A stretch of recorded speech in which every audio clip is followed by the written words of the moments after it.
How do you and your partner communicate with each other? My name is Pascale Lane. I'm a relationship therapist and coach. So often I hear couples miscommunicating with each other, arguing, just generally just not really talking that nicely to each other. Now, anybody who knows me or has worked with me before knows that I'm always banging on about communication and the importance of good communication.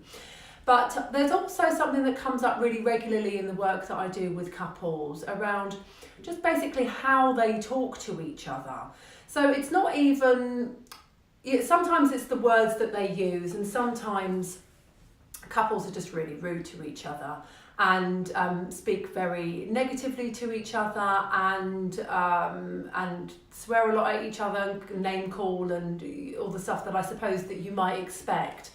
But sometimes it's also just about the tone of voice that you use and the way that you actually deliver the words. So even if the words themselves aren't toxic, the tone and the delivery, the way that they're received by the partner is just really off, just negative, just maybe snappy, snipey, sarcastic, just not really good. And I think what this does is this then sets up this kind of snowball effect basically for this just very negative, hostile air.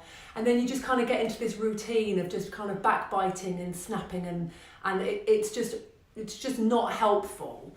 So my tip to you, I suppose, is apart from being really careful considering the words that we use to our partners, just also have a think about the tone of voice in your delivery. I completely understand that life gets busy and that sometimes we're in a rush, sometimes we're in a bad mood, sometimes we're in a bad mood with our partner, sometimes we're not in a bad mood with our partner. There's a whole variety of reasons why we might be off key one day. But if it's more than one day, and if that becomes a routine and that becomes how our general method of communication is just negative, then that's gonna have a negative effect on your relationship, obviously. Okay, so that's it. That's all I'm saying for today. Be careful of your words and be careful of your delivery.